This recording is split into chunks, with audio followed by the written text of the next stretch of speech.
Hey everyone, I'm Todd Wayne along with Ronnie Heelan. Thank you for tuning in for another episode of Paranormal Podcast. Coming up on this episode of Paranormal, we're talking with Rick Hale. Rick's a native of Chicago, Illinois, and he first became interested in the paranormal after having a positive interaction with an apparition at a young age. Rick is the author of The Geek's Guide to the Strange and Unusual, Poltergeists, Ghosts, and Demons. Also, Behold Shocking True Tales of Terror and some other spooky stuff. And he's also wrote the Bullets, Booze, and Babes, the haunted history of Chicago and Illinois. Rick's also the co-host of the Shadow Initiative Paranormal Talk, and he was featured in the documentary Ghost Tapes 2. Rick is a featured writer for Spooky Owl and ParanormalStudy.com. Rick has also been published by Haunted Times, Paranormal Underground, the Supernatural Magazine, and Legends Magazine. So grab yourself a drink and a snack, turn the lights off on the way back, find yourself a nice comfy spot, and enjoy this episode of Paranormal. Stay with us, folks.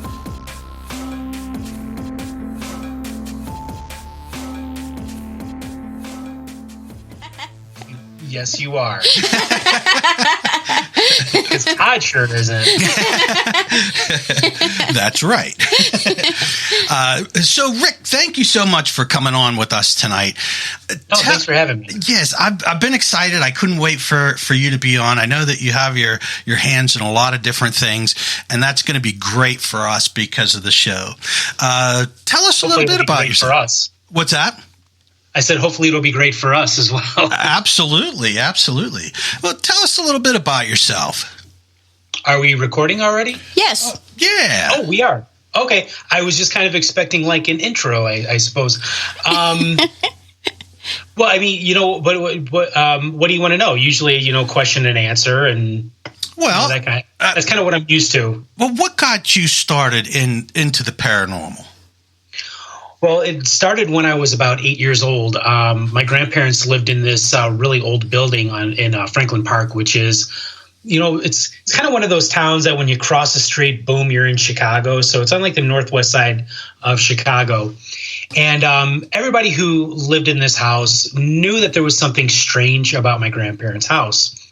You would hear, like a woman's voice around the house. You would hear footsteps when nobody was there.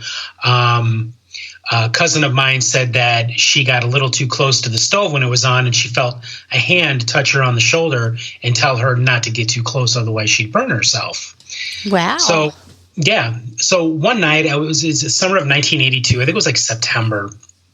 My cousin and I, we just got done watching the Chicago Cubs lose again. And so he had already fallen asleep, and I was still awake. I've always been somewhat of a night owl, even as a child, and had to get up and use the bathroom.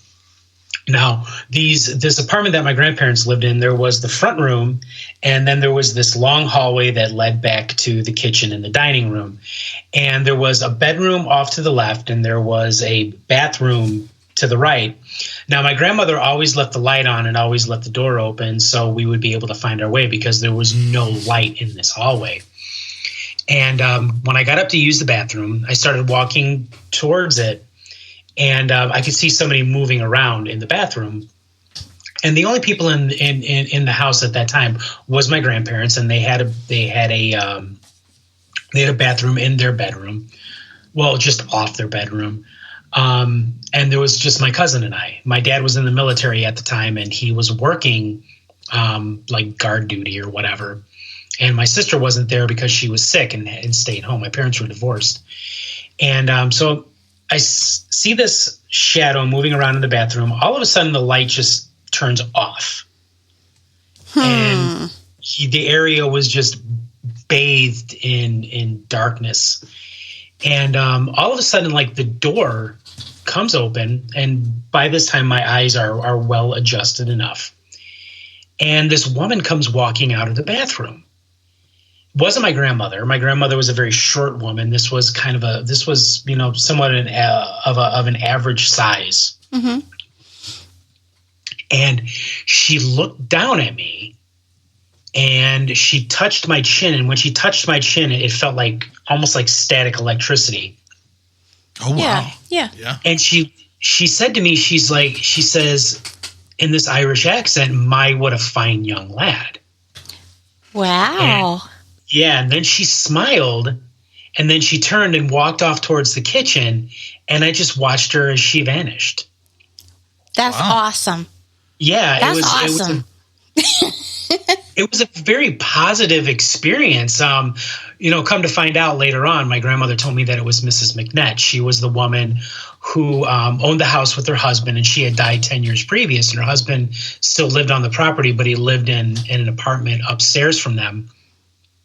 And, I know that in the paranormal, a lot of people, they have like these really super negative stories about how, this horrific ghost terrified me as a child. And it's like, I can't say that. It was a very positive experience.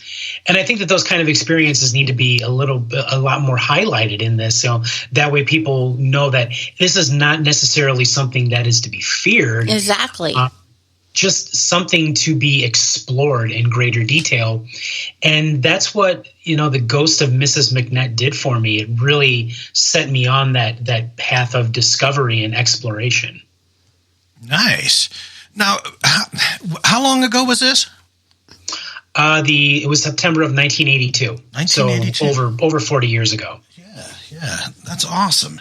Now, that sparked your interest to get more in depth with the paranormal, correct? Well, maybe not right at that point.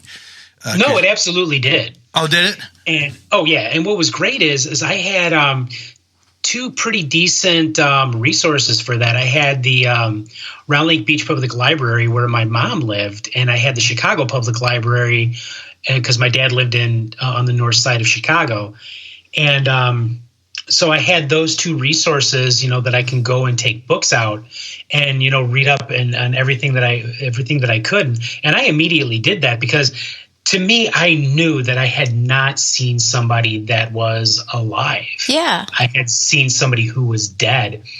And I really wanted to know as much about that as possible. And from about the time I was about 8 or 9 years old to the time I was 17, it was just doing all the reading that I could possibly do. The old school way, yes. too. Yeah, exactly. Before Google. Before lots of blinking lights and sounds. Yeah, right? Right, exactly. What kind of equipment did you use back in the day? I mean, we're old school, too. We used, I like doing things how I did back in the day. Right. My first investigation was in the summer of 1991. I was 17 years old. And it was really quite by accident. And at that time, I honestly thought that the only people who did that had, master's degrees and PhDs and stuff like that. I didn't really know back then that everyday normal Joes like myself could do this kind of thing. Back then we didn't really have the equipment that we have today. So my first investigation was very old school. I had a camera, a tape recorder, and a pad of paper and a pen to just, jot down notes and whatever. I remember my uncle worked for Commonwealth Edison, and he was an electrician with Commonwealth Edison. And he had an EMF detector. And back then, this was when an EMF detector was like a huge box with some dials and some probes sticking out of it. Yes. And you had to wear it around your neck. And this damn thing must have weighed like 20 pounds. Dang. And and it didn't even occur to me that something like that could be used as a specter detector, I guess you could say. And yeah. I was using air quotes. Sorry about that. I know this is audio, but. Yeah, so it was like, my early investigations for a long time were very, very old school, even going up into the 90s, into the late 90s was, I just didn't really use much. And it really, caused me to have like this philosophy and this belief, where equipment is involved, that if I can't fit it in my pocket, it's no use to me. because I like to be very hands-free when I'm doing anything. Yeah, I feel that. Especially doing investigation. So if I can fit it in my pocket, great. If I can't, then the only thing that I can say that I can't fit in my pocket is my digital SLR, my Canon, that I can just hang around my neck. Yeah. Right. But so it was a very old school approach. A lot of my early teachers, the books that I had written were British investigators, like Peter Underwood, Maurice Grosse, Skyline Playfair, guys like that, guys who are with the Society for Psychical Research or the London Ghost Club. Yeah. So, I really had kind of them as early teachers because those were the only books that I could find back then. And, they were just kind of sit in one place and wait for something to happen. And then, proceed from there, unlike, early investigators like Harry Price, who was the first one to really bring in scientific equipment into ghost hunting. He was a little bit more proactive in his approach. And so, I really used a lot of that, used a lot of those gentlemen as inspiration in my early days of investigating and research. Yeah. Yeah, that I had a reel-to-reel with a microphone. Oh, awesome! That was my. In fact, I think that was my brother's. Actually, I think I took it from him. But so I know. And the other thing is, I knew someone that was at the college close to where I am, and he was into parapsychology. So I learned quite a bit from him, especially with EVP stuff. Yeah. So, and over the years as it evolved, it was funny for me because I still think that I get better results with tape than I do with digital. See, I'm going to agree with you, and I'm going to tell you why I agree with that. Because there's been a lot of studies with EVPs that when you play the tape backwards, that's when you're getting stuff.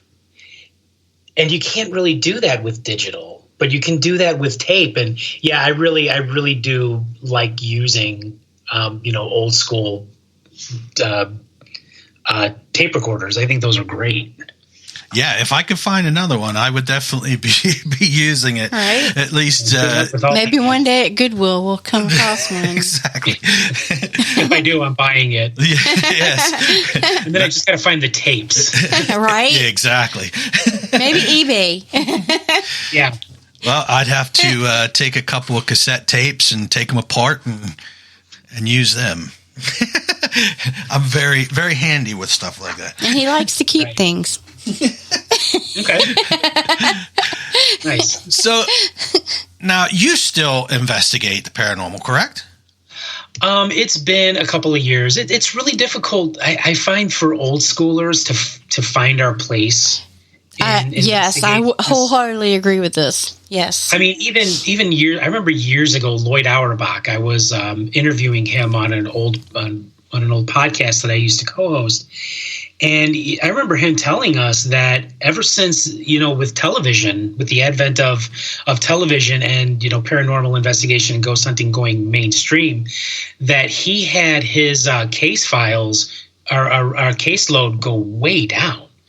Because these television shows, and I'm not like necessarily downing the television shows, so I just want your listeners to understand that, because it really did open up people's minds and hearts to the idea that these things do in fact exist. Mm-hmm. And normal everyday people who don't have PhDs and master's degrees or advanced degrees or whatever can do this kind of work. But with the advent of the television, it did show people, hey, you can do this too. So now you have thousands or hundreds or thousands of self-styled ghost hunters running around out there, and hundreds of groups. I mean, I live in the Chicagoland area. I live about 35, 40 miles north of Chicago, And I could stand out on my front porch, whip a rock, and hit like 10 different groups. Oh, wow. Dang. Yeah, exactly. So I find that it's very hard to compete with that. It is. That's true. And because of the internet, because of TV, it's became like a huge popularity contest. Yes. You know, It has. Who can get the most likes, viewers, followers, things like that. And it really takes away from what people like you and I and Ronnie did, old school. Yeah. And they want to demonize everything and fake stuff to get the likes and the comments and the follows and yeah.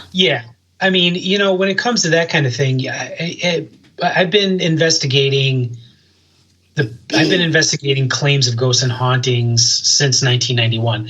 I have never come across anything like that. Now, that's not to say that it doesn't exist, because I don't know enough about the spirit world to say that something like demons or something like that doesn't exist.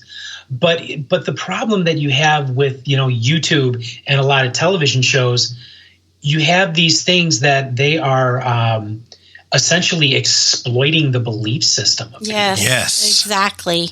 And I think that is absolutely horrible, and it should be called out. It's absolutely. I agree. Yes. You get a lot of these self-styled demonologists, again, air quotes, and when in reality, if they ever actually came across something like that, they would not know what to do, because you're talking about an entity, a being that has infinite cunning, infinite knowledge, infinite existence, and it will destroy your life just for the fun of it. Yes. Yeah. So it's like you have these YouTube videos and these television shows, and I think that it's encouraging people who are not properly equipped to go out and actually search for these things. And I mean, thankfully, I haven't heard about anybody being killed or being, truly possessed or whatever. But it's like, why take that chance? At least with human spirits, you kind of have an understanding of the psychology. Yes. Because this is something that was once like you. So you're a little bit more equipped to deal with a fellow human being or something that was once a fellow human being. Yes, exactly. Yes. And it's demonic things are rare. And extraordinarily rare. Exactly. And for people to keep claiming demons and evil spirits, it really is. It's like you said about this exploiting. It's good to believe. But it is. Absolutely. There's nothing wrong with religious belief. That's right. It's good to believe, but not blindly believe. Exactly. I would think that, everybody would want to say, wow, what caused that? Right. What was it? Was that really an orb that just floated past my camera? Right. Or can we delve into it? You know what I mean? I think that's the biggest part. Yeah, and I think with a lot of mainstream television shows that there is a lot of faking involved. There is a lot of stuff that's going on behind the camera that you can't see, because really when you see these television shows, you're only seeing from the investigator's perspective. You're not seeing the sound guy behind them. You're not seeing the camera guys behind them. You're not seeing the 2 or 3 producers that are behind them. And, that kind of brings me into something that I really wanted to talk about, that I feel a great amount of passion about. Stephen Lancaster, who I host the Shadow Initiative Paranormal TV with, he and we started a crowdfunder because we're trying to we have put together a television show. It's called Paranormal 360, The Other Side. And we started a crowdfunder for it. It's a crowdfunder, but the funder is spelled fundr.com/Shadow Initiative. You can also find it at paranormal360tv.com. So with Paranormal 360, the other side, it's like this. You only see a haunting from the perspective of the investigator. What if you had a television show where you did see from the perspective of the investigator, but you also saw from the perspective of the house. Okay. Ooh, all right. I like that. So with Paranormal 360, the other side, we would be using 360 cameras, and it would just be us. There's no producers, no crew. Steven and I would take care. Well, Steven would take care of all the production side of it because the guy's friggin' brilliant with it. But there would be 360 cameras that we would use, and so with these 360 cameras, this catches the action of everything around us. So if you see on these, these newer television shows where they're like, oh, well, this pencil, it came up off this desk and flew across the room and hit me. You didn't actually see that happen. So you don't know if somebody actually did it, if a member of the crew, of the production crew or whatever was the one who did it. And that's what I think when I'm watching the shows. I'm just saying. Exactly. So with our show, Paranormal 360, The Other Side, copyrighted by the way, you would actually see through the lens of a 360 camera the pencil take off, fly across the room, and hopefully smack Steven in the back of the head. Yeah. That's what we're kind of looking for. Exactly. So, that is the idea. And the idea also, too, is not just go to a location and stay there for a day or a night. No, we would live there for 4 or 5 days at the most and investigate in both the day and the night as well.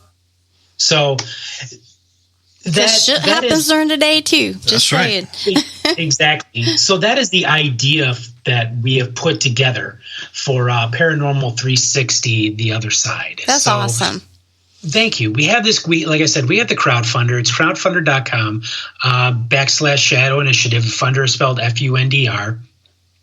And you can also find the detailed information for it at paranormal360tv.com. So if you can, please donate. But if you can't, then share it. Yeah. That's cool. And do you have all this listed on your Facebook profile? We do. Okay, yeah. Good. We also have it listed at our Shadow Initiative TV group page. Okay, good. Right. It's a hashtag Welcome to the Initiative. And you can find information about the Shadow Initiative Paranormal TV there, as well as all the books and articles and everything that both Steven and I have done over the years, as well as, whatever information you're looking for on us or, Paranormal 360, The Other Side. Yeah. Awesome. And at the end of the show, I'll have you send us those links, not tonight, but whenever you get a chance, and then I'll put those on the Paranormally page as well. Oh, fantastic. That'd be great. Thank you so much. But I love the idea. My thing is, Ronnie and I was watching a show, and I can't remember the name of it, thank goodness. They had wasn't it a knife they had on the table? Yeah. And all of a sudden it moved, and they were like, see, the knife moved all by itself. And I'm thinking to myself, okay, there's no cameras showing that this thing moved by itself. So we're just supposed to take your word that someone didn't walk past in their shirt, catch it, and move it. But exactly. So I'm very excited because I think that if you want to do something with the paranormal, a show especially, the whole house needs to be cameraed up. And I think the 360 cameras would be perfect. Yeah, I mean, and so do we. And, Stephen and I was going to say Theo, that's my son's name. Anyways, Stephen and I, we have been, working on coming up with an idea for a long time. Stephen and I, we've known each other for almost 20 years. So, we've been trying to come up with something for a few years now together with this. And I really think that here's the thing. You have a lot of people right now who are saying, we want change. We're tired of these television shows. They're not being honest. There's definitely fakery that's going on. Mm-hmm. Recently I saw a article by HiggyPop.com, and it it gave you the numbers of, people, they don't like the demons. They find it almost complete nonsense. They don't like the fakery that's going on. They have a lot of displeasure when it comes, but they want change. So I think that with a television show like this, and with our recent show, Shadow Initiative Paranormal Talk and TV, it definitely gives that change that people are looking for. And that's what we want to do. We want to be a part of the change. So we're asking people to come along with us and be a part of that change as well. Yes. Heck yeah. We're wanting to do that too. Todd's thinking about doing a Paranormal 101 at libraries or whatever to properly train people in how to do this and what it's really like. Right. Yeah, because you're just not going to get a proper education from watching the television shows, and there's nothing wrong with having mentors, like people who can show you the way. Like I've had the opportunity to talk to people who are younger, they're late teens, early 20s, who are involved in the paranormal, and it's like, but the one thing that really bugs me is like they don't want to take any advice whatsoever. Yes. Well, they're at that age, Right. And in fact, they actually see anybody trying to give that advice as, oh, this is some old dude telling me how to do things. No, this is some old dude like myself. I'm not trying to tell you how to do things. I'm trying to, to show you that there is a different way of doing something other than what you see on the television show. Yes, that is true. And it comes down to like even equipment. They don't know how that piece of equipment is supposed to be used or what it's even for, but because they've seen the TV shows and they see the little blinking lights, and some TV personality says, well, that's a ghost, that is exactly what they believe. Yeah. So they're not taking it into consideration. And they believe the stories. Yes. That everyone says. They won't bother to do the research and the things that they need to do. And to learn about like thought forms and things like that, because people can make up their stories and tell the stories, and other people will latch on to these stories and add to it. And before you know it, you've created some sort of a thought form entity. Yes. Yes. Sure. That's not a real, it's not a real haunting or ghost or spirit or whatever. It's something that people created with energy, Right. Or even just making up a story. I mean, there are plenty of hotels and B&Bs and restaurants that out there that have made up this story of a woman who died of a broken heart, unrequited love, committed suicide, jumped off a bridge because, the man that she loved didn't really care. And they can make up these stories and say her ghost haunts this place, and they can jack up the prices on rooms or, jack up the price, of menu items or drink items or whatever. And people will buy into it. So it's like you get a lot of these television shows that they do kind of take part in that as well. And you want to get you have a lot of people who talk about the truth a lot in the paranormal. But then that kind of falls a little bit short. And you want to be as honest as possible. Like, for example, I will have no problem whatsoever saying, no, this place is not haunted. I know what you said in your story, but there's nothing that I found here. A psychic medium that I worked with said, nope, there's nothing here. Mm-hmm. The equipment that I have said, nope, there's nothing here. My investigation says, nope, there's nothing here. So there's nothing there. So you're either made up a story or you have like a fantasy prone personality. Yes. Yes.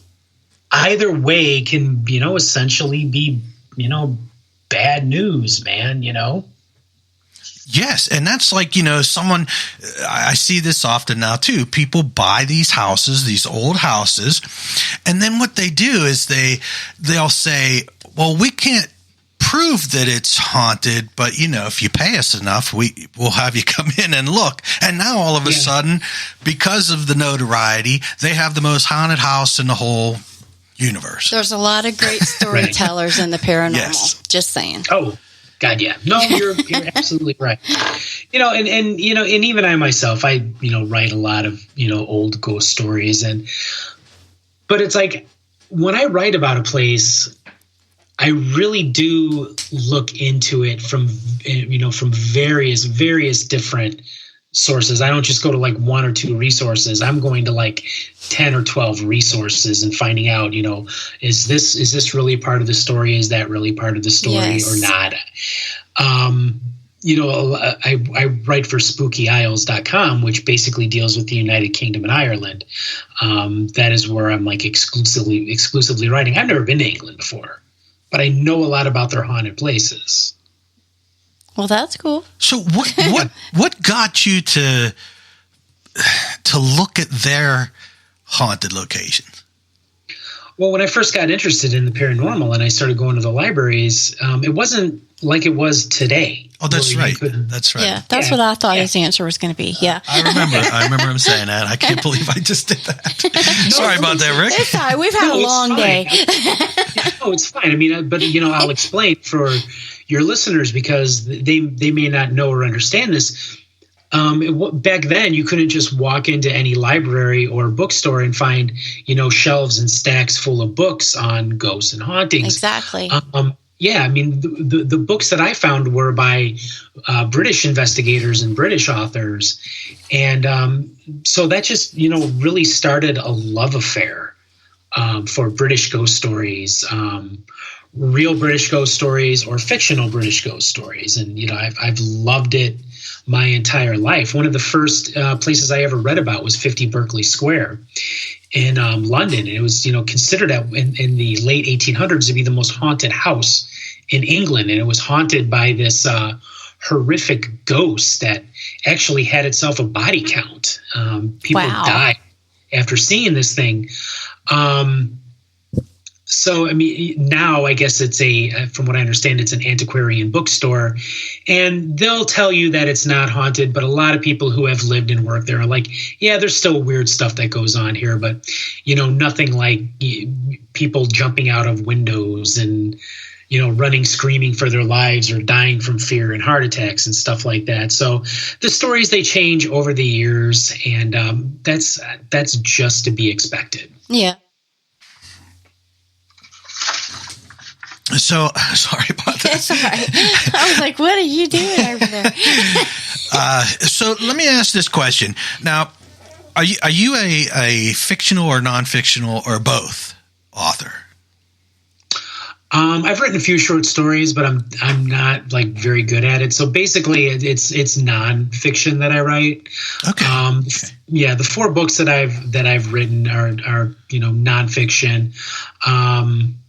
All the articles that I've written over the years for various different sources were all nonfiction. So, but yeah, I mean, I think I've written maybe 3 or 4 short stories, and it was like, that's just not really my thing. Right.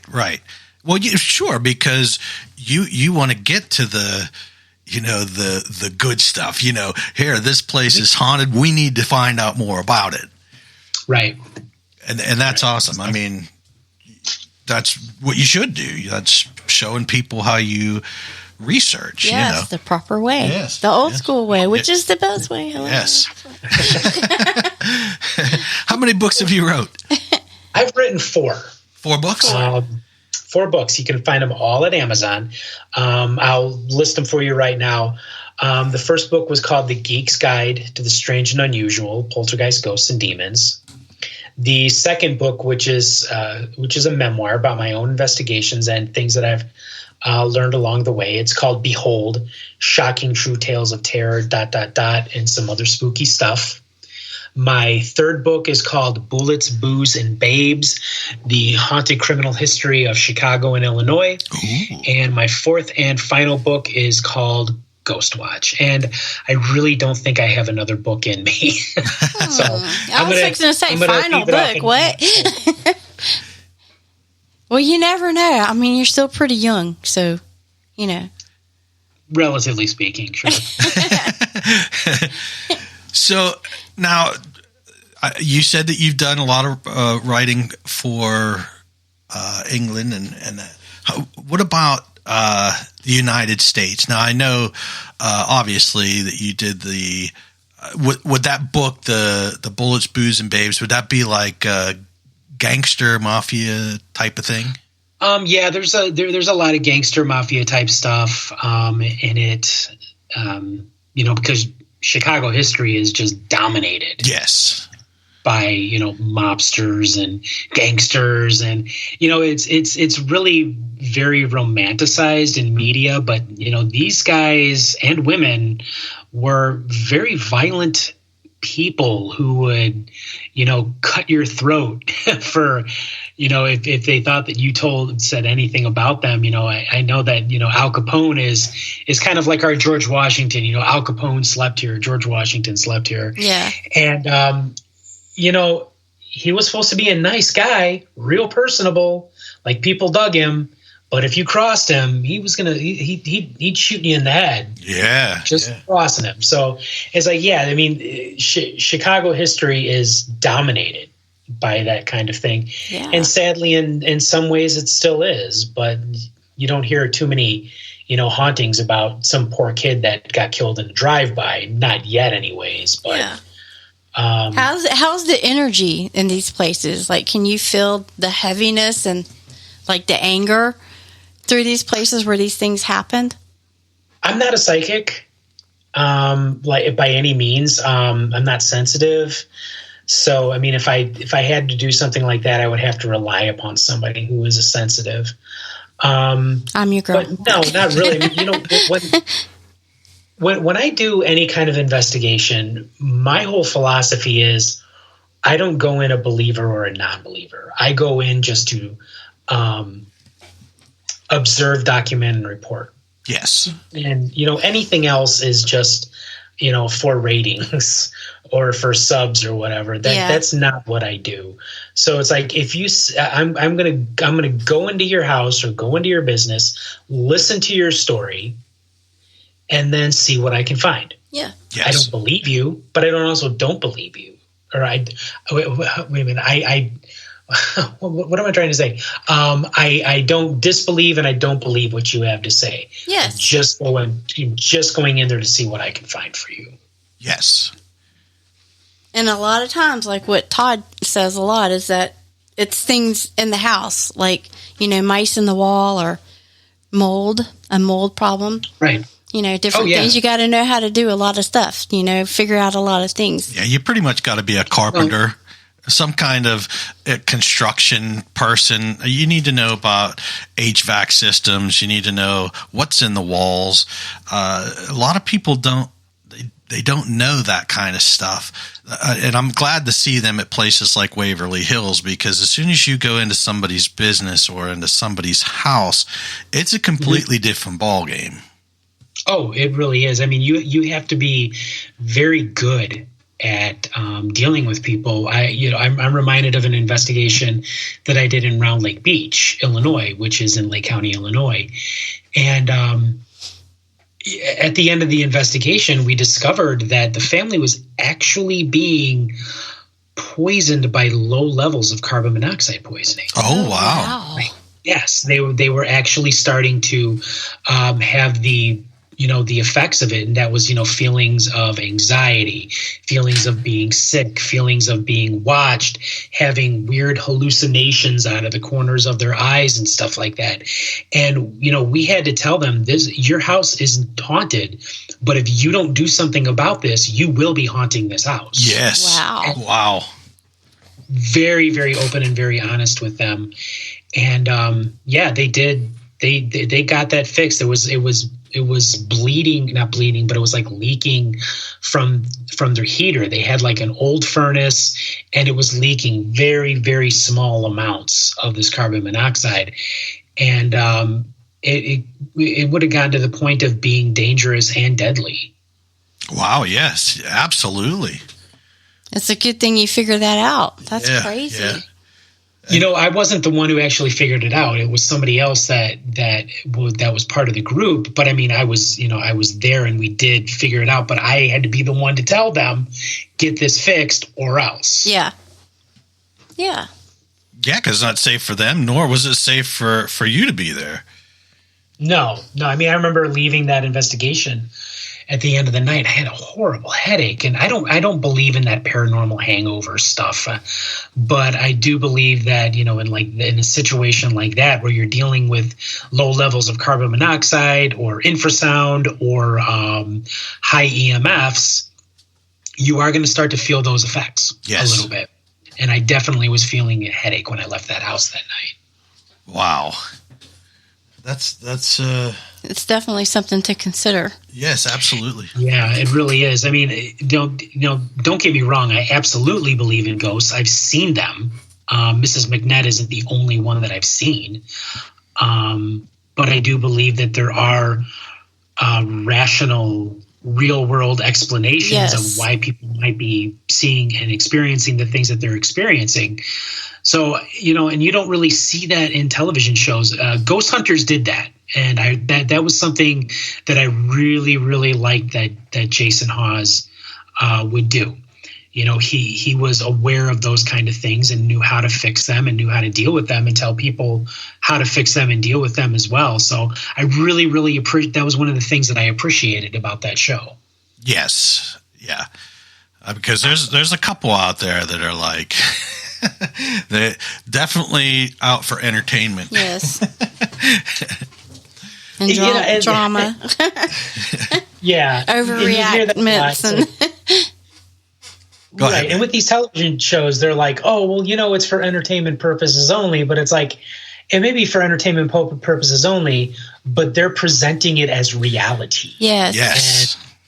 And that's where, people are going to blur those lines between that's entertainment and what is really going on. Yes, exactly. Yes. And it's hard to tell anybody too. I mean, like you, myself, anyone old school, like you had mentioned before, you try to say, okay, this is what it is. Someone's like, oh, I hear 3 scratches, on the wall, and that. Yeah, you got a mouse in your wall. That's right. Yep. That's right. And they don't want to hear that. They fully believe 100% that is a demonic spirit scratching on the wall. And it's because of some of these shows and movies and different things. Yes. Hollywood, basically. Yep. I mean, if you want, I got a perfect. Go ahead. Oh no, go ahead, Todd. Go ahead. No, go ahead with your story. I was going to say, I have a perfect example of the effect that some of these TV shows have on people. This was, I don't even remember what year it was. It was a long time ago. Me and some friends, we investigated a house in, I want to say it was Ingleside, Illinois. This woman really firmly believed that her house was haunted. And she tried showing us a picture where she caught like a Civil War soldier. And this is Ingleside, Illinois. This is not like, Gettysburg or whatever from the 1860s. Yeah. This town was maybe at the most 100 years old at the time. Or a picture of a little girl standing in their front room. And so we went in and we investigated. And while we're walking around and investigating and doing our thing, the woman, she's following us practically everywhere we go, telling us about how what we do is so awesome and so great, and she wishes that she could do it. And then we find, the books and the DVDs of all the ghost hunting shows and like a haunting and stuff like that. And I came to the conclusion by the end of this investigation that this woman, she just maybe had a little bit of a fantasy prone personality and had made this stuff up in her mind because she was essentially a paranormal groupie, like bands and musicians have groupies, paranormal people on TV that even do this in real life as well. They're going to deal with those, a groupie every once in a while, somebody who thinks that what you do is the greatest thing in the world and they wish they could do it and they watch it on TV every week. So, I mean, she was a very nice, very well-meaning woman, but at the end of the day, there was nothing in her house that would suggest a haunting of any kind. Yep. So it's like it's those kind of things that you really, when you're out there doing this, you need to be aware of, and you need to be aware of people who have drug addictions, or yes, people who have problems with substance abuse. In a house where I was, this woman, she was actually a schizophrenic. Yeah, Yes. exactly. Yep. I'm not a doctor. I'm a high school graduate, and I barely made it out of there alive. And but it's like, this woman, she wasn't dealing with ghosts. She was not taking her medication properly, or going to therapy or whatever. So these are the things that you have to be aware of, especially when you're doing home investigations and being out in the public like that. Mm-hmm. Absolutely. I couldn't agree more. Yep. Because that is the truth. People don't realize someone could have a mental illness or something, and the hallucination is because of it, or because of a med that they're having a reaction to. Right.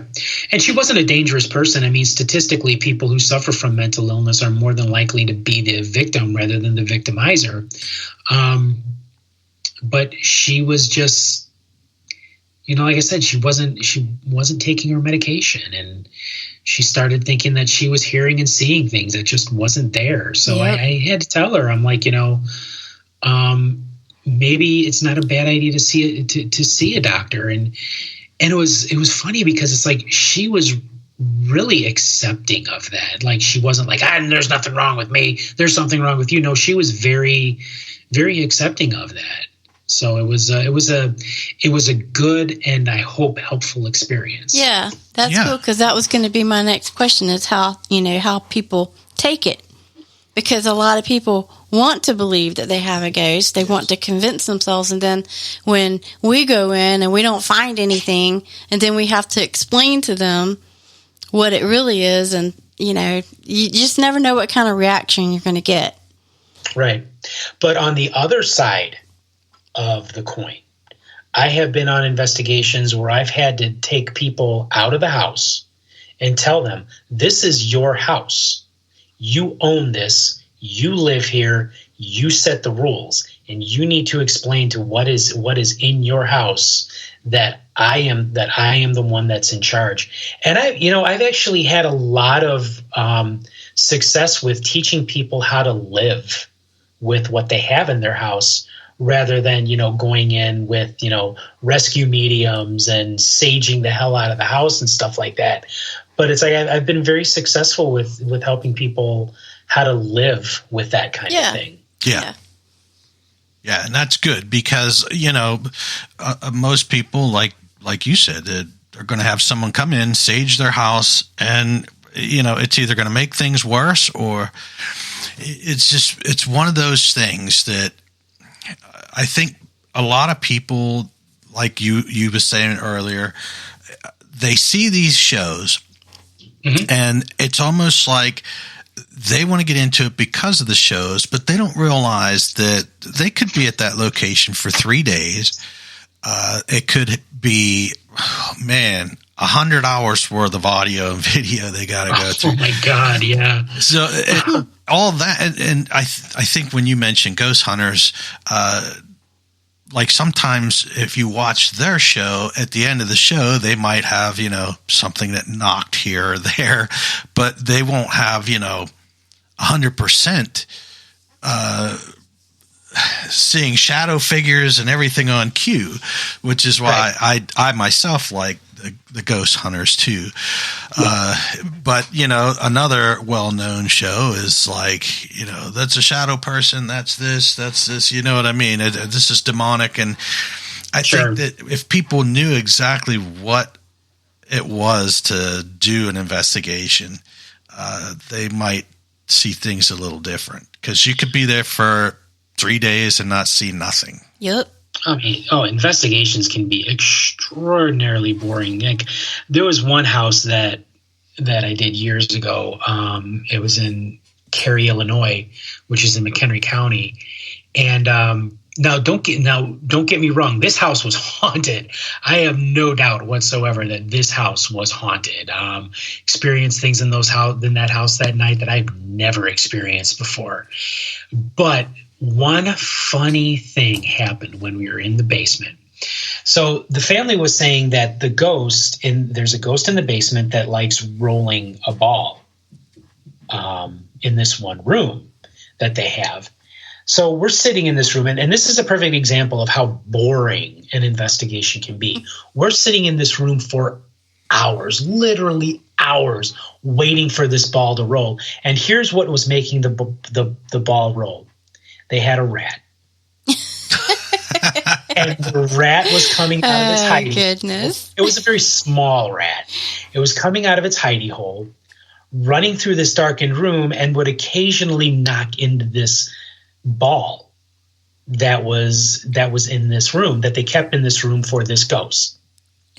So it was the rat that was actually causing this ball to roll. But like I said, this house was haunted. I have no doubt whatsoever. Later on in the evening, we're up in the attic, and all of a sudden we're standing. It's one of those really old school type houses where it's like the attic it opens up with the stairs and there's the door, and you walk up into it, and we're standing there by the opening. And keep in mind, it's middle of June, I believe it was. So it's pretty warm. All of a sudden it gets really, really super cold in this attic. And then we feel this unbelievable rush of wind come up the stairs, whip around the room, and then whip right back down the stairs again. Wow. So, I mean, that's obviously not just a breeze. I mean, right. This house was very haunted, except of course for the rat in the wall. Yeah. That part we were able to explain away, but couldn't explain away the rest of what happened in that house. Yeah, that's interesting. That's very interesting.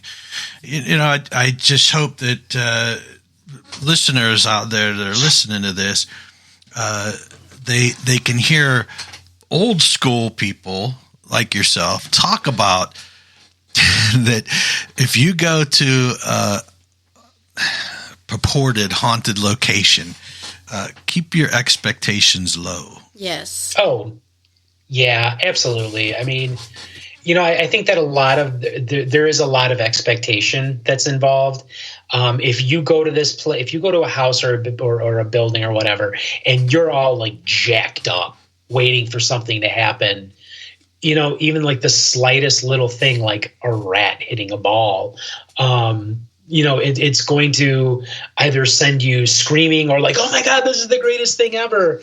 But like you said, just, if you go on investigations, keep those expectations very low, because chances are you're going to be sitting in a dank, dingy basement for hours on end and nothing is going to happen.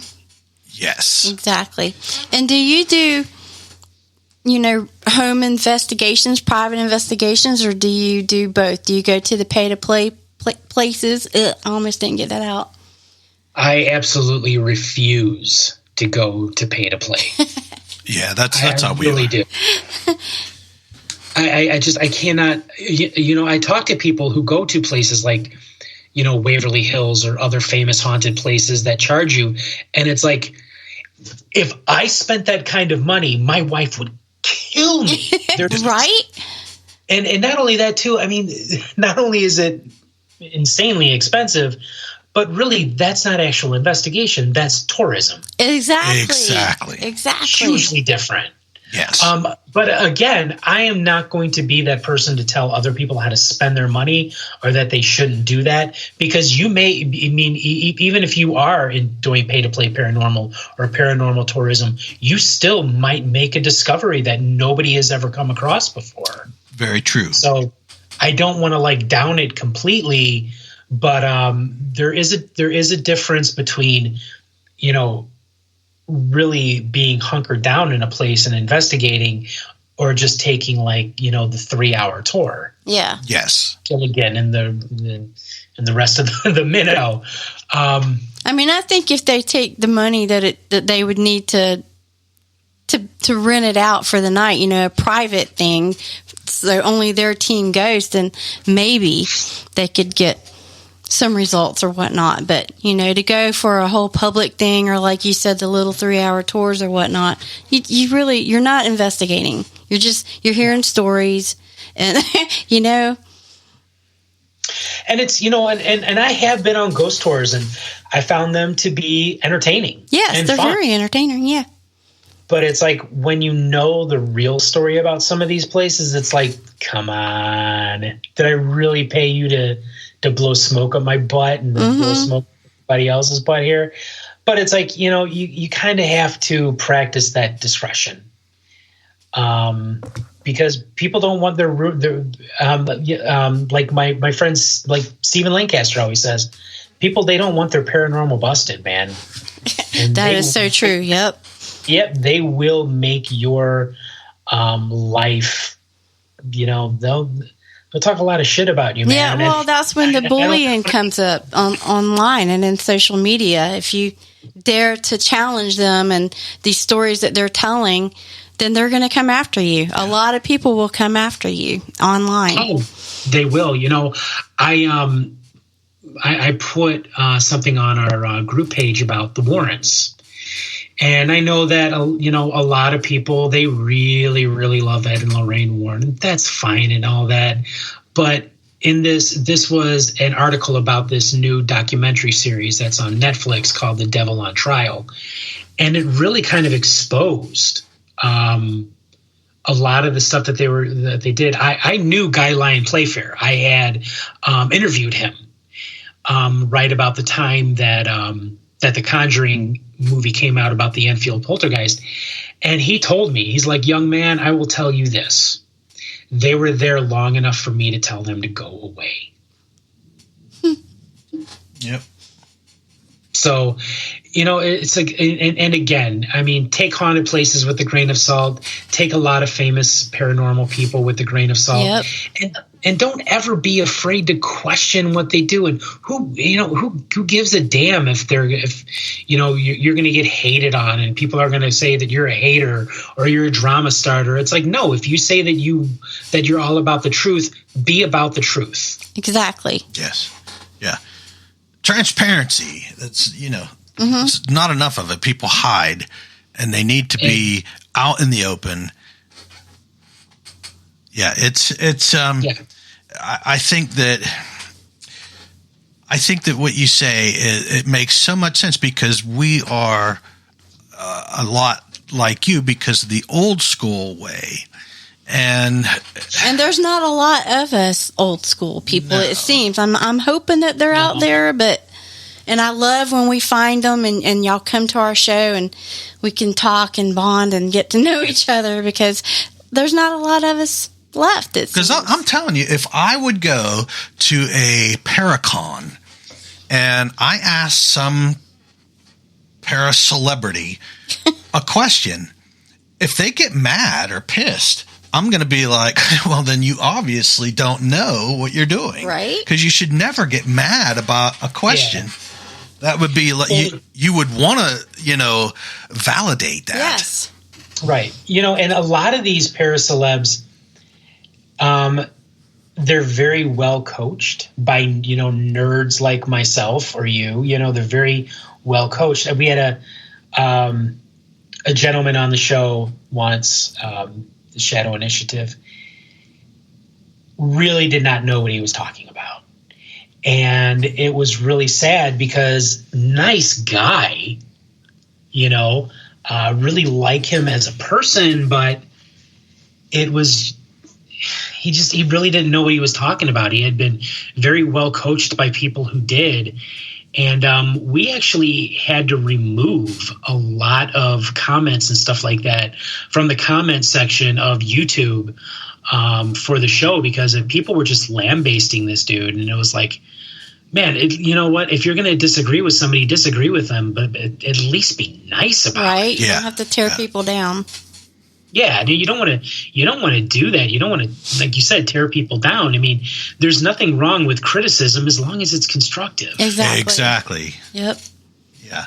And that's like, I like paracons. I like them because you're Never been to meeting. one. What's that? I've never been to one. I like them because you're going to meet a lot of like-minded people. You're going to hear some good talk and things like that. But the pay-to-play places, to me, that's like a social club.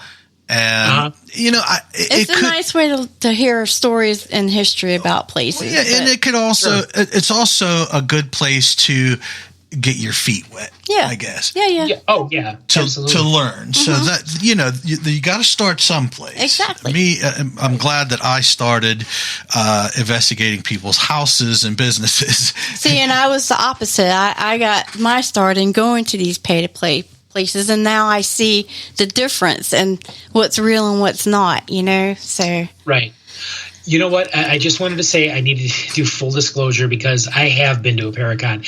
I spoke at a Podograph for Pooches thing like 6 or 7 years ago, and it was an absolute disaster. I was still recovering from chemotherapy, and I had just, I'm still recovering from cancer and chemotherapy, and man, I was like suffering from confusion and stuff like that. And oh my God, people tore me up sideways because they didn't understand what I was going through, and I should not have been there to do this. But that was the only one I ever did. And I just remembered it. So full disclosure, sorry about that. No, that's fine. But you had other things going on. So, understandably that you're going to get up there and awesome, you're a survivor, obviously. So yes. But you're going to get up there and you're going to be, because you're not into it, you're kind of out of it, and you're going to start doing things, and people are not realizing that you have just had these procedures or what have you. Yeah.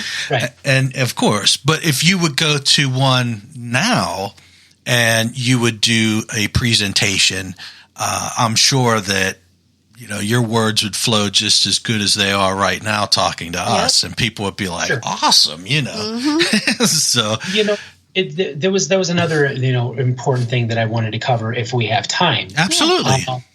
Okay. I am a disabled person. When I had cancer, I lost my left leg. I'm a left below knee amputee. I do walk with a prosthetic limb, but it's become kind of a mission of mine to get more disabled people involved in this, to get people who might think that it's like, well, I can't walk, or I'm in a wheelchair, or I'm blind, or I'm deaf. I can't do this, or I have severe diabetes and I can't do this. Or somebody like myself who's an amputee, I can't do this. And I like to tell these people that it's like, you can do it. I do it.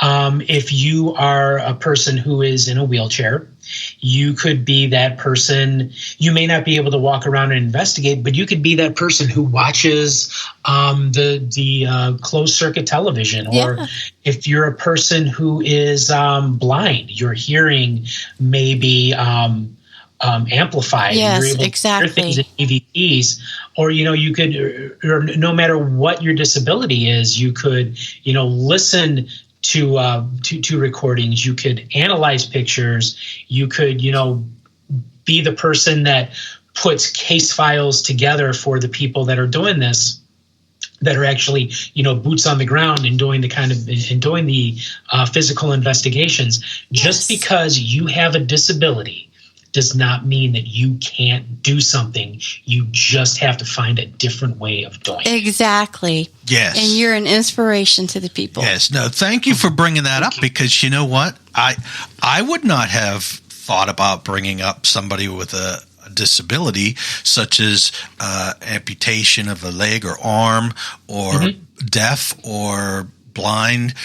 And this is, I know I'm a part of a couple of groups where one is they are blind, and I think it's awesome that because like you just said, Rick, I mean, you can do it. Absolutely. You can. You may not be able to do, like I said, the boots on the ground investigation, but there are other things that you can do. Exactly. And I want people to understand that I think that there needs to be more visibility of people with disabilities on television, and not just in paranormal media, but in other things. Commercials with the Summer Olympics a few years ago, I was tickled pink when they were having commercials with like people with leg amputations, and they're athletes, and I just thought that was beautiful and that was wonderful. And really, just because you have a disability, like I said, doesn't mean you can't do something. It just means you have to find a different way. Exactly. Yes. Well, you're awesome, and you're an inspiration to the people. I've really enjoyed this interview. Rick, are you cancer free now? I am. I've been cancer free for 4 years. Awesome. The kind of cancer that I had was called synovial cell sarcoma. It's a very, very rare soft tissue cancer. 5 years is the magic number for sarcomas. If you can go 5 years being free, the chances of it coming back are extraordinarily slim. I am going on that 5th year. Yay! Oh, wow. Awesome. Yes. Congratulations. Awesome. It will be year number 5 in November of 2024. Awesome sauce. Yes. Oh, no, I'm sorry. July of 2024. That's right, because it came back again in 2019. But yeah, so I'm going on that 5 years, and Heck yeah. We're going to have a celebration in July. Heck yeah. yes, we are. So I just, and that was when I was going through the cancer, there's always that idea that, you may not make it. My cousin passed away from a cancer that was similar to mine a couple months ago. Moved quick. He didn't know he had it. Dang. It spread quick, and he passed away from complications. I'm so sorry. Thank you. I was very close with my cousin. He was a great man, a great father, and a great husband. I hate when cancer takes away the really good people. It's horrible. Yeah. And so it's like I had people asking me, it's like, are you afraid of death? And I'm like, I don't want to leave my wife and my son, obviously. That's what I'm afraid of leaving. But I'm not afraid of actual death in and of itself, because I have seen and experienced so much that I know that if I die, a piece of me will go on. Yes. Yes. So, I really held on to that. And the music of Earth, Wind, and Fire kind of helped me along the way too. It's very upbeat. Well, you are old school. I'm actually very much into some very, very dark, heavy music, but man, Earth, Wind, and Fire really kept my spirits going. Heck yeah. Good.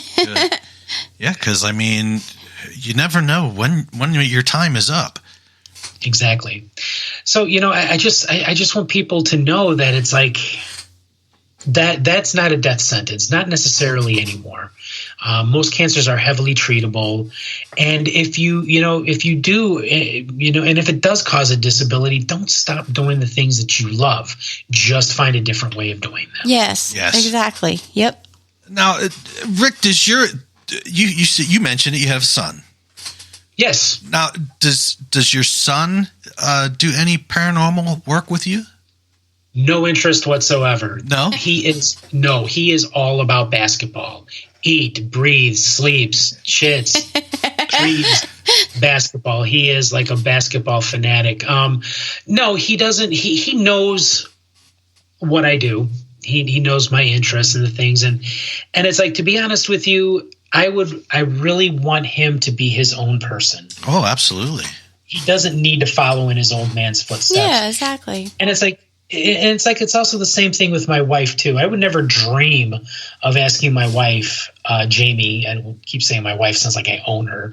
I would never dream of asking Jamie, say, hey, go on an investigation with me, because one, she's going to say no. Two, it's like we have our own different things. Yeah. Yes. So it's like, and we don't really become too involved in our own in those like hobbies and pursuits. So she has her own thing and I have this, and we respect each other's space with that. Yeah, that's cool. Yes, absolutely. We're like that too, Yes. but then we do have this, but yeah. We have this and then we have our own interests. Sure. We do. Rick, tell us a little bit about the documentary Ghost Tapes. Ghost Tapes, yeah. Back in 2014, I was in Ghost Tapes 2, and I saw the original Ghost Tapes. So I contacted the creator, Luke Millett, through Facebook, and I told him, like, hey, I saw Ghost Tapes. I really, really liked it, and I invited him to go on an investigation with me. Had no intentions whatsoever of being on camera. So he comes to my house. And he lays down paperwork on the table, and I'm like, well, what is this? And he's like, well, I want to do a Ghost Tapes 2, and I want you to be in it, and I need you to sign this paperwork. I'm like, okay, cool, So it's like I signed the paperwork, and the rest is history, and It was a lot of fun doing it. I haven't spoken to Luke in years, so he moved away to Colorado. But so there was Ghost Tapes 2, and then there was 3 or 4 episodes of Ghost Tapes, the series, that I was in with him. There's one interesting episode that we did in St. Charles, Illinois, the Arcata Theater. When we did that investigation, I had an abscess tooth. And if you look closely at me in the investigation, the left side of my face is really swollen. Aw. Like the jawline. I was in so much pain. It was horrible. But, it was a lot of fun doing the documentary. And, and it was the first time I'd ever been in front of a camera before. And, so yeah, it was if you get a chance to see it, it's Ghost Tapes 2, or you can look up Ghost Tapes the series at YouTube, and you can watch me in action. Heck yeah! Nice. And what is it exactly? Is it like is it paranormal investigating? Yeah, in Ghost Tapes 2, it is a we investigate a private house. And then we investigate the Sci-Fi Cafe in Burlington, Wisconsin, if memory serves it. That's what it was. It was like an investigative type of thing. That's awesome. Yes, I definitely want to check it out. Yes, we definitely will. I just looked it up. I like the cover. It looks pretty good. And since you're in it, it's definitely going to be something that we watch. Maybe we could watch it tonight after the show, honey. I think that would be fantastic. The woman that I'm working with, Nancy Laporta, I have met dozens of people who claim to have a psychic ability, but I can count on one hand. And Nancy is 2 of those people that I really do believe does have a gift for communicating with spirits. And so if you watch it, that's who I'm working with. You'll see me with Nancy.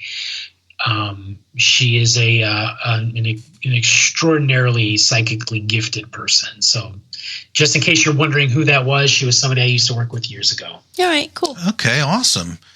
Now tell us a little bit about, do you own the Shadow Initiative Paranormal Talk? What do you mean? Do I own it? Is it yours solely, or are you partners with somebody like Paranormally? That's me and Ronnie. Yeah, that's me and Stephen Lancaster. Okay. Yeah, Stephen Lancaster is another old school investigator. He's been on TV quite a bit. He's quite the prolific author himself. And it's funny when he started up the Shadow Initiative. Like I said, I had known Stephen for years when I used to be a co-host for Paranormal Underground radio. We had him on as a guest, and he and I, we just, hit it off and, became friends. And he's talking to me. We're chatting through Messenger, and he's like, "Look, I want to start this podcast. It's also going to be a video as well, be on YouTube." and I'm looking for a co-host, and I want you as the co-host. And he tells me, he's like, I've thought of a dozen other people, but I always come back to you because I can't find anything wrong with you. And I'm like, that's cool, you know, but it's like, it's true, because what you see is what you get. Yep. I've got nothing to hide. That's right. You know, there's no, you know, skeletons in my closet that are going to jump out and bite you. But yeah, so it is definitely a 50-50 split down the middle. He does all the production side of it. Like he's brilliant with that kind of thing.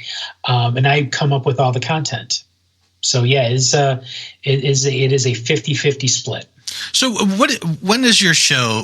When do you do your show? We've taken about the year off, but we're going to start getting back into doing the podcast. Wait, what was the question again? Sorry. No, that was it. I was just curious on when your show goes.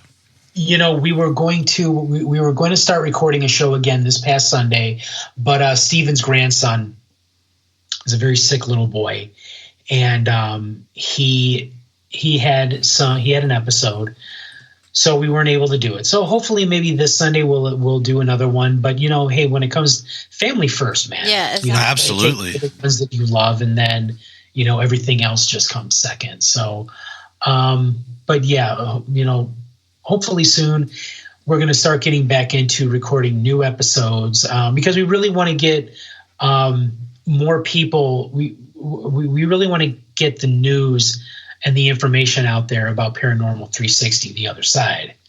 Yes, for sure. Because I'm definitely excited for I that. am too. Yeah, this has been a great show. I'm so happy to have met you. Yes, thank you. I think that we need those kind of shows. We need where you're seeing both sides, and I think that's going to be a game changer. Yeah, which is needed in this field. Yes. So yeah. Yeah. There needs to be, you know, some change. Yes. And, you know, we hope that we can be a part, you know, even if it's just a small part of that change. Exactly. Yes. And we hope for that too. Absolutely. One more thing here. What is paranormalstudy.com? Oh, paranormalstudy.com. It was run by a guy named Tim. God, his last name just all. Anyways, paranormalstudy.com was just like it was a, you know, another thing where you could go, and it was a resource for people to go and learn about things like ITC and EVP. And I wrote a lot of stories and stuff like that. Unfortunately, Paranormal Study still exists, but there's nothing new that's going on it. So, but people could still go there and learn. Yeah. And learn, correct? Yeah. Yes, absolutely. Perfect. Yeah, because that's, you know, I think that if people would quit watching a little bit and they would go read a little more, they might see things that are a little different. They're not always what they think. Exactly.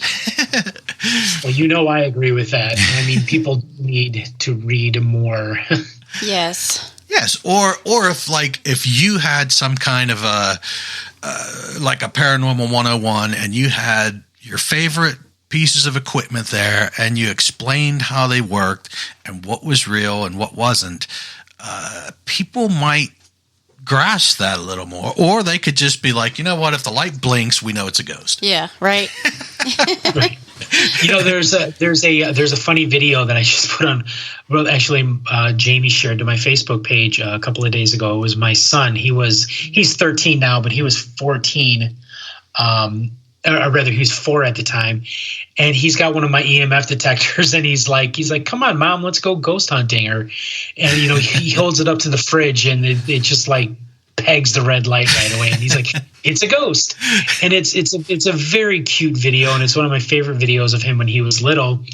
But it's like, you know, you do get people that go into these places, then they get like, you know, stray EMF, and it's like, oh my God, it's a ghost. It's like, no, it's not. It's just, you know, high electromagnetic field. Yeah. Right. Standing next to a light switch. Yeah. Because, I'm always this way. If I am someplace and we're doing an investigation and my meter just like blows up, I'm like, what the heck? And then I'm thinking, well, could that have been a solar flare from 8 hours ago that's just now hitting us? Exactly.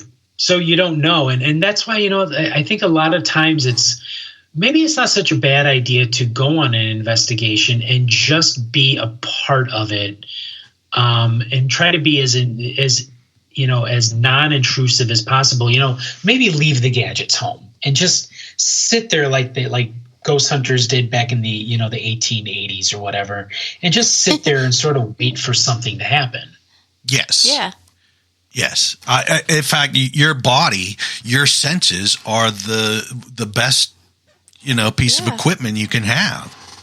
Like you said, how it felt like static electricity when she touched you on the chin, because that's how it feels for me when I'm feeling something. It feels. I say that it's kind of like a tingly feeling. Right. Like you feel it go through your body. So yeah. So that's what I got. and that's I think that's what people should do. I think they should sit there, like you said, be as still and quiet as possible. Maybe have a digital recorder if you want to set in front of you, and just wait until something happens. It doesn't mean if nothing happens, that doesn't mean that there's not any kind of spirits around. That just means that they're not making themselves known to you. Yeah, exactly. Because sometimes they don't feel like they just don't feel like it. Right. Or if you're going in there saying, are you dead? When did you die? Yeah. Or try to be mean about it and provoke them somehow. I mean, could you imagine? A ghost would probably be like, oh, brother. Here we go again. Well, Rick, it was awesome to talk to you. And I'm so glad that you come on our show. Yeah. It was awesome. Thanks for having me, guys. Yes. And, I hope on down the line we get to have you back on, see what you're up to. Yeah, maybe you and Steven together. That would be great. Yes. Oh, no. No? He's like, no. Not sure about this. We'll be talking about everything and anything. I'll tell you that. You know what? I hope you guys have like a dump button, like a 3-second kind of thing, because you're gonna need it. Nah, see this. I don't mind. I don't mind anything like that. It's okay. it's all for fun, Yeah. Sure. Well, Rick, thank you so much, and it was awesome to have you. Thank you very much. All right, take care, Rick. Thank you. Have a great night. Right. Bye bye. Bye bye.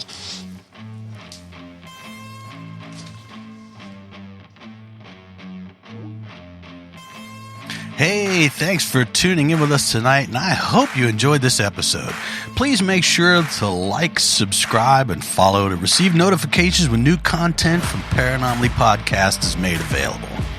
If you believe you have something paranormal happening in your home or business, or you believe you may have witnessed a UFO or UAP, please send us your story, your photos, videos, questions, suggestions, and your comments to paranormallypodcast@gmail.com. You can also visit us at www.paranormallypodcast.com for more content and information, including all our social links. Hey, thanks again for watching and listening, and I hope that you tune in for next week's episode of Paranomaly.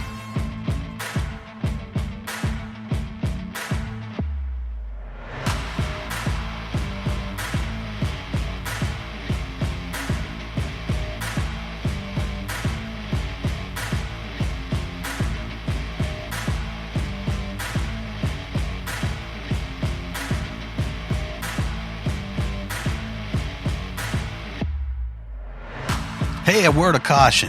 Paranormally Podcast and its affiliates or hosts do not verify or check the validity of any person, team, or its members.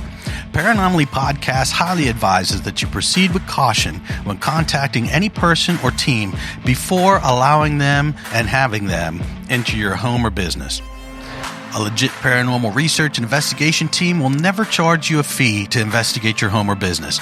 They do, however, accept donations to help further their research and investigations if you so choose to do so. All right, thanks everybody.